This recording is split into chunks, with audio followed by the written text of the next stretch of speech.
Somebody needs to call the Arby's because I have all the beef. This is the 2000 and I think it's 10. There seems to be some dispute on that online. Monte Carlo, starring Selena Gomez, which apparently is a beloved girls film. However, I was reaching my debauchery era around 2010, so I missed it. But I stayed up way too late watching it last night, so here we are. So what is Monte Carlo about? So Selena Gomez is a graduating high school senior, and she works part-time at a diner. Well, she works with this girl named Emma, who is blonde. And you can tell they're friends, but I also thought Emma was the valedictorian. And I thought she was the valedictorian because I think the valedictorian in this also had blonde hair. But also Selena Gomez seemed to know all the words to the valedictorian speech. But apparently not. Apparently a few years ago, Emma dropped out of school to be a model. And she was a model in, I think, it was like a JCPenney catalog or something. But anyway, this girl Meg finally shows up and tells her not to look like a whore because there's children around. She says it nicer, but essentially she's calling her a whore. So I thought that meant Meg was like a mom or a stepmom, maybe an uppity aunt. But no, come to find out that Meg is Selena Gomez's like new stepsister. And you know, they're all sitting down at the table and the parents are talking to all of them.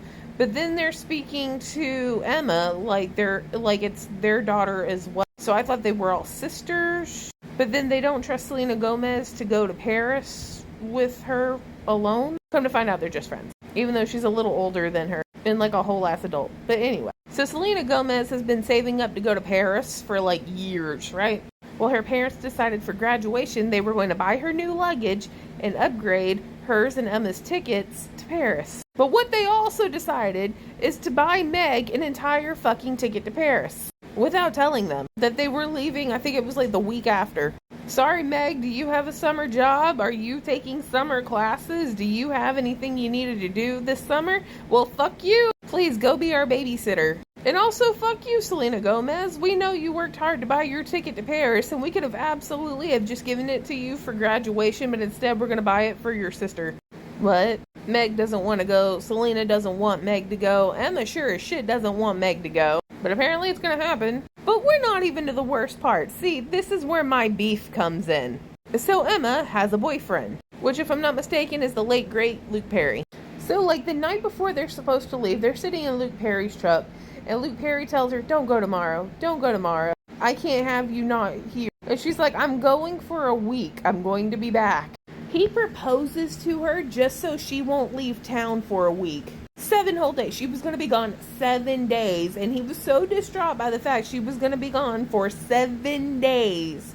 He proposed. And she's like, I've never fucking left Texas. I would like to see something outside of Texas. And he's like, well, I have everything I need in this truck. That is not a fucking walking red flag. That is the Clifford the Big Red Dog Macy's Thanksgiving Day Parade problem. But we'll come back to that. So they all land in Paris. Now keep in mind, they can only be in Paris for 5 days because you have to spend a day flying over there and then a day flying back. And they're trying to figure out how they're supposed to follow this fucking tour and see like the Louvre in 20 minutes.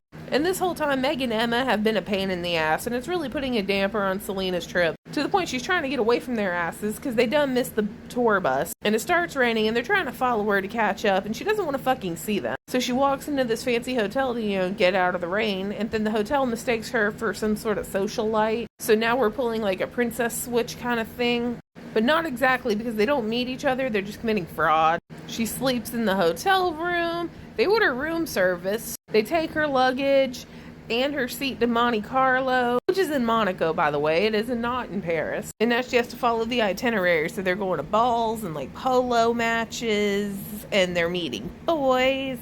And apparently it's a damn good thing they all wear the same size because that bitch packed like 900 ball gowns. And they all fit perfectly, no tailoring necessary. But then Meg meets a nice Australian man. And Selena meets a prince, except the prince thinks she's the socialite. And also there's an aunt who knows what's going on. And Emma meets a rich dude who tried to take her on a boat or whatever. And it was kind of stuffy. She didn't do well. But all the while, so she lost her phone. And one of the hotel guys, I think, picks it up. Or somebody picks it up. And when her dumb boyfriend calls, he's like, well, Emma can't answer because, it's a guy that answers and he's all upset. So this man books a whole ass last minute plane trip to go find Emma. Because God forbid he goes 7 days without her. Which, like, yeah, I understand you have a right to be worried if some dude answers your girlfriend's phone. But we went straight into Liam Neeson mode. But anyways, the real problem starts when Emma wants to go on that hot date with that guy at that stuffy, like, dinner or whatever. And she puts on a ball gown and this fancy-ass multi-million-dollar necklace. Apparently, I guess it's supposed to go up for auction. Well, Meg's coming back to the hotel and sees Emma wearing it, and Meg's like, give it here, I don't trust you to wear it. So Meg fucking has it, and puts it in Australian guy's backpack, and forgets. I mean, he comes back and gives it to her and all that, like, when it's detrimental. And then Selena Gomez comes clean about everything at the auction where the necklace was supposed to go.